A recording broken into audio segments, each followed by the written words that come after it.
For quite some time now, reports of satanic cult activity and crimes linked to satanic cult activity have been dismissed by the enlightened as just mere superstition. However, a recent event which made front-page headlines throughout North America and the world served to dispel skeptical disbelief. A drug-smuggling satanic cult in northern Mexico was raided by the authorities. The raid revealed 15 bodies, many of which were sacrificed in satanic ritual to obtain protection of Satan against being discovered and foiled. One victim's vertebrae was used as a necklace. I'm Julius Smetona. This is what Catholics believe. In ABC's 2020 several years ago, the reporter said that Satanism is alive and well and thriving in every state of the Union. The Satanic Bible by Anton Chandor LaVey has gone through 30 printings and has sold many hundreds of thousands of copies. It is even said that this book is in such demand that it can't even be purchased at many bookstores. Managers would say the reason is the young people want to become involved with Satanism and initiated in Satanism. This is what Catholics believe. We're talking about satanic cults. My guests are Father William Jenkins, a Catholic priest who rejects Vatican II and says the traditional Latin Mass exclusively, and Father Donald Sanborn. Father Sanborn, Father Jenkins, welcome to What Catholics Believe. Thank you, Julius. Now, there's a report that, at least, of the reports I've read, at least 100,000 people seem to be involved with satanic activity, and that's a downside figure. On the higher side, over 1 million people are actively involved in worshiping the devil, casting spells, and so forth. What's the allure behind this sinister type of action? You have to understand that in the human heart there is a ingrained knowledge and desire for the supernatural. And it is the true God who is the one that correctly fulfills that desire and makes man happy. But if man turns his back on God, he will look for the fulfillment of the supernatural desire in other ways. And now we are seeing in this completely godless world that we live in a turn to the satanic. However, it is not something very new. When the Protestant ministers came to this country, for example, they saw that many of the inhabitants of this country were actually involved in devil worship. And we also know that the inhabitants of Mexico and South America were involved in devil worship and human sacrifice. The great pyramids of Mexico were actually places on which the sacrifices took place. And they would go the whole day there, cutting out the hearts of people and then throwing the bodies down those steps. Satanism is old. There was even evidence found in the island of Crete that the inhabitants there, the early Greeks, did human sacrifice and worship demons. The human race has a tendency to do this, and has done it for a great many years. Father Jenkins, are you concerned about this problem, and why is it much more evident now than, say, 30 years ago? Well, yes, I am concerned about this problem, and I think any reasonable person would be. We find that in supplementing what Father Sanborn said, there is a great craving for power and pleasure in the perverse human heart due to original sin, and that Satan promises this power and pleasure. We also see that there is a great fascination with the weird and the bizarre today. We find this both in the forms of entertainment which are being offered. We find this in architecture. We find this in art. distorted, strange, twisted shapes, the meaning of which is very subjective. We find there's a fascination for the bizarre and the weird also in terms of movie entertainment. People flock to horror movies. Horror movies go through 2, 3, 4, 5 sequels now. And they're all slice and dice movies. They're called very gory. Texas Chainsaw Massacre. Right. Sure.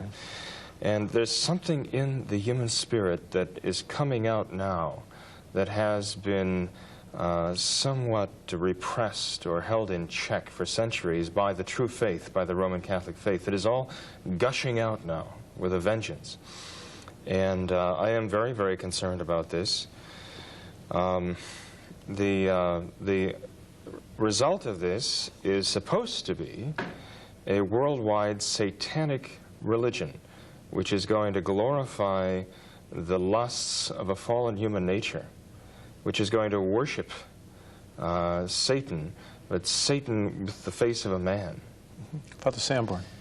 You should also go back to the Church's doctrine of original sin, and that is that Adam and Eve fell at the suggestion of Satan and became the slaves of Satan, became condemned to his lot, and that it was by the blood of Christ that we were redeemed from this slavery of Satan. But if men turn their back on Christ, their natural tendency then will be to descend into the slavery of Satan. If they turn their back on the redemption and embrace lust and embrace avarice and materialism, the natural end of all of that is a worship of Satan, who is the prince of this world. Sam Jenkins, there's a book that was published actually in 1968 for the first printing called The Satanic Bible by Anton LaVey. As I mentioned at the beginning of the program, it took quite an effort on my part to obtain a copy because these bookstore owners said that it's gone. I asked why. Young kids want to get into Satanism. What do you know about this book? Well, the book was first printed in 68 or 69 by a man who was born and given the name Howard Levy. And he, according to the introduction to the book, was involved in the occult, or at least attracted to the occult from the earliest days of his life. When I looked through his book, I was not impressed with it. I can't understand why it is so popular today. It seems to me to be the literary whinings of a frustrated Don Juan, who just wants to give vent to all of his libido.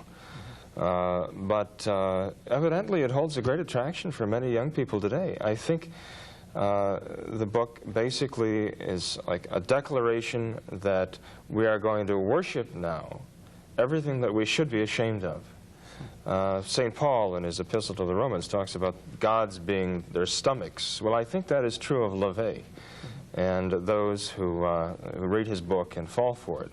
I think they've turned their stomachs into their gods. They're worshiping all of their native impulses. What he has done, really, is taken fallen human nature and said, this is the standard of his sanctity. Whatever lust, whatever gluttony, whatever pride is to be found in the human nature, that is his God now. You know, it's interesting that LaVey's face, he played the part of the devil in Rosemary's Baby. I looked at the book a little bit myself, and I'd like to get your reaction on this. My personal feeling is that people are going to be very attracted to Satanism, because what he says is, why sacrifice your life for a heaven you don't even know exists? Enjoy everything now. And there actually seems to arise a hatred for God, because God says you have to control yourself, and they say, no, let's do anything we want. Human beings go one way or the other. They do not simply stay in the middle between God and Satan. They either will be part of the city of man, which is Satan's city, or the city of God. They will be part of the kingdom of this earth, which is Satan's domain, or they will be part of the kingdom of God. It is impossible that they find something in between. That's the reason for that. Human beings will be drawn into one or the other. What I find very ironic about the Satanic Bible of LaVey is that for 3 years he claims to have been a photographer for the San Francisco Crime Investigation Department. And he would go out and photograph the results of crimes. He'd photograph the broken body of a child on the side of the road after being hit by a hit-and-run driver, or someone having been stabbed to death, and so on. Now, what he does then is turn around and institute a religion which glorifies the very dark forces in human nature which committed those crimes. We're told in that book that he detested the crimes that he saw, and he was horrified at the ugliness that he saw in these crimes. And yet he turns around and institutes a religion of human selfishness, which is the very problem that gave rise to those crimes in the first place. I find it extremely hypocritical. No, I understand that he has some, at the time the book was written, the Vatican Council was 3 years old. I understand he made some interesting observations about the changes in the Roman Catholic Church. Do you know what he says? If you look through the version that I read, the pages 46 to 49, LaVey says that those changes in the church were inspired by Satan. He said that the dropping of Latin in the Mass, the changing of the nuns' habits, in particular he singles that out, were inspired by the devil. And he's taking credit for it. He's not trying to warn people away. He's saying that, hey, this is wonderful. Look what Satan has accomplished in the church. He even predicts that in the years ahead, now remember, this is 1969, that in the years ahead we're going to see nuns gyrating lewdly around the altar.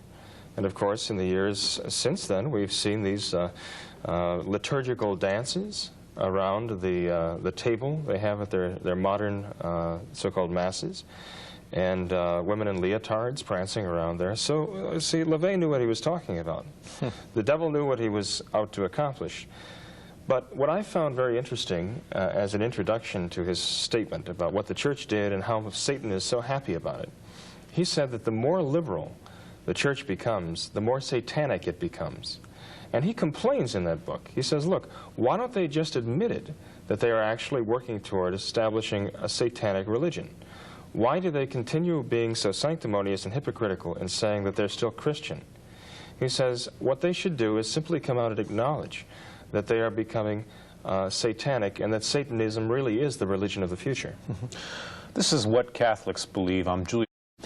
You know, there's another book which was written some years previous called The Satan Cellar by Mike Warnke. Now, this gentleman was a satanic high priest who was dumped from this movement, so to speak, and then he lived to tell about his experiences, and I think he started an outreach program to rescue people from these cults. He talked about actually putting spells on people, invoking demons, and actually seeing these demons attack people. And I find it very curious that when he's writing about these instances, we see that the order of exorcist has been dropped from the order of priesthood following the Second Vatican Council. And similarly, the exorcism performed at the baptism is no longer performed. Could you tell me something about this? It is true that the modern church has dropped the ordination of men as exorcists. Now they have two minor orders, reader and acolyte, I guess they're called. And there used to be four. One of them was exorcist. They've dropped that entirely. So that those who are ordained modern priests of the conciliar church, that is the Church of Vatican II, have not received that order of exorcist. We find also that in the new rite of baptism, which is now called the rite of Christian initiation, the exorcisms have been dropped. That was so ridiculous and so sad that Paul VI, the one who arranged for that, the new rite, and approved it, later regretted it publicly. He publicly said he regretted that they removed those exorcisms. And I wonder what moved him to make a public statement about that. But he did not restore the exorcisms to the rite of baptism.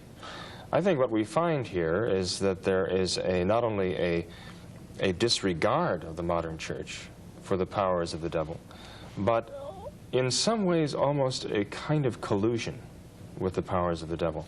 If you read what LaVey wrote in his Satanic Bible about the modern church, you get the impression that they are either knowingly or unknowingly working toward a one-world satanic religion. This is what he's saying.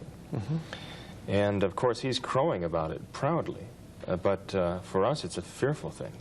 You know, I find still that many people, if they're told them about casting spells or invoking demons, would say, oh, baloney. It's interesting that in Butler's Lives of the Saints, there's an account of Saint Cyprian and Justina. Saint Cyprian was devoted to worship of the devil from his earliest years. He killed several people in part of these rites, and he was smitten by love for Saint Christina, who was a Catholic woman. He tried to cast a spell on her, and he found himself worsted by a superior power. Well, ultimately he converted, and he died a martyr for the faith in the days of Rome. People, they find it hard to believe that this really exists. What would you tell these people? Tell them that the devil is very real. He's a personal power. He's a spoil sport of creation. And that his goal in his existence now is to pervert the creation of God. He wants to condemn as many souls to hell as he possibly can. And he's very, very active in this. The missionaries of the Catholic Church, in going throughout the world to bring the grace of Christ, found many people of pagan religions possessed by the devil, and they had to deal with this when they went out into primitive parts of the world. There is no question but that the devil is alive and well and is very, very active right now. Father Sanborn, what is the Black Mass? The Black Mass is a very evil rite, which is a parody of the true Catholic Mass, in which things take place that are not even describable in good company, but very, very lewd and evil parodies take place of the true Catholic Mass. And this is one of the rites of Satanists, Black Masses. They try to get consecrated hosts from Catholic churches and use these hosts in the most despicable way imaginable. That's about all I could say about it. I wouldn't even want to describe what goes on at a Black Mass. You know, there was a section in Mike Warnke's book where he was gradually led to higher levels of satanic activity after he became a high priest. He discovered it was many secret levels he only knew existed, perhaps, but he was never exposed to them. At one higher level meeting, he referred to these people, or they referred to themselves as the Illuminati. And he was astonished that these were very respectable, powerful people who you'd never believe would be involved in satanic activity. And he actually went on to say that these conspiracy buffs were right all along, but the problem was much greater than they had ever imagined. That literally Satan is the prince of this world and governments tremble beneath him, and he's organizing this. Little after that, I read a letter from the Supreme Congregation of the Holy Office on July 13th, 1865, to U.S. bishops. And it said that certain secret societies, which have as a goal the destruction of Christ as King of society, are physically led by the devil. They actually use the word physically. What are we to make of this? Well, we're to see that that is true, that there are some who are simply so completely given over to the power of the devil that they invoke him, and that he does in fact come to them in a physical form, and that he does speak with them face to face. I believe that's absolutely true. If you read what LaVey has to say in his Satanic Bible, he talks about the number of powerful people, and particularly in the entertainment industry, who are working hand in glove with him and his satanic cult. Makes you wonder, in fact, how many of these people have achieved such notoriety, such fame and glory because they have had the satanic power working for them, because they've sold their souls, perhaps. We see this very often in the modern music today. We see the rock music, and the heavier the rock music, the more heavy the satanic element in it. It's just open glorification of the devil. Father Sanborn. There was a concert in Los Angeles a number of years back where a great many young people took part, and at the end of it they were in a frenzy saying, "I love Satan, I love Satan, I love Satan." And I think that all you have to do is go to a record store and pull out one of the covers of those things to understand that there is something satanic about those rock groups. Anybody that would want to appear as weird and as sick as they do on the covers of those, to me, betrays a love of Satan. It's also true that that when you play some of these rock songs backwards, that there are satanic messages, which is, I think, responsible for the interest of the young people in Satanism. You see that all you have to do is stand outside a school as it gets out at around 3 o'clock in the afternoon, and you see the symbols on their jackets and all. There is a real dangerous and foreboding interest that is visible among the young people for Satanism. I also wanted to point out, too, going back to the secret societies, that Leo XIII said of Freemasonry that it was the synagogue of Satan. That was a very strong term, but that's what he called it in his encyclical. That's what he said to the whole world, that Freemasonry, which is an occult society, is the synagogue of Satan. Father Jenkins. I have some teachers at my school in Cincinnati who used to substitute in public schools in one of the states, Indiana, in fact. And one of them pointed out to me that many of his students would show up with satanic symbols on their clothing, on their books, and they were very, very openly devoted to Satan. He even told one of them one day that he shouldn't be fooling around with that satanic stuff, and the student, who might have been a sophomore in high school, said, "Well, I'm not fooling around." They're very serious about this. And, you know, you promise a teenager pleasure and power, and it's a very rare teenager who can resist the offer if he knows that he can get it very inexpensively. Of course, inexpensively if he doesn't value the cost of his own soul. There's another thing about this satanic business. Just a few months ago in Cincinnati, a rock group was playing at a local bar in an area called Clifton. And this group was in the middle of a performance, and a couple of men got up to leave. They were walking out the door. The band leader ordered the people in the name of Satan to kill the two who were leaving. They got up and they beat them to death at the order of the band leader. This is the kind of thing we're dealing with. Now, one may say this is rare, but it's becoming more and more common. And especially in the young people, I think there's a great devotion, a maniacal devotion to Satan being cultivated. And it's pent up now, but it's going to be released before long, and the effects are going to be terrifying. What has been the reaction of the post-Vatican II Church to all this? That I know of, they have said little or nothing. As a matter of fact, I heard a story in California, which I assume to be true, in a Catholic high school. The students were told to go out to a different religion on Sunday and to do a report on what they observed. And one of the students, was assigned to go to the Satanists and to report what they observed at the Satanist church. I mean, when we think of people worshiping Satan, the human race cannot go any lower than that. A human being cannot sink any lower than to worship the devil.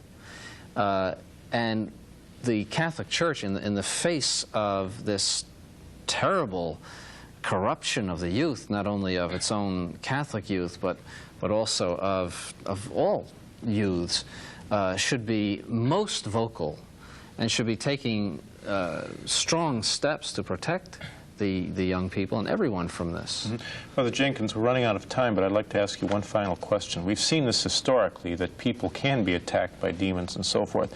What would your advice be to someone who would seek protection? I mean, there's so many of these Satanists, you might offend someone unknowingly and he might cast a spell on you. You certainly couldn't go to a judge or an attorney and say, he's trying to cast a spell on me. They'd say, well, you're crazy. What would you say to these people? Well, this is a spiritual attack that is going on. from the devil. Unfortunately, one cannot go to the modern church, the conciliar Catholic Church, for help, because many of the priests don't even believe in the devil.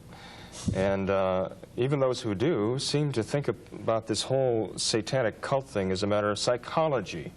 And so psychoanalysis is really the solution. This seems to be the whole thrust of the modern church with regard to the sacraments and just about everything that the true Catholic Church holds sacred. The only real defense against a satanic attack is to be in the state of grace, to be pleasing to God. As you mentioned in the case of Saint Christina, she was pleasing to God, and she was protected by a higher power, by the power of God.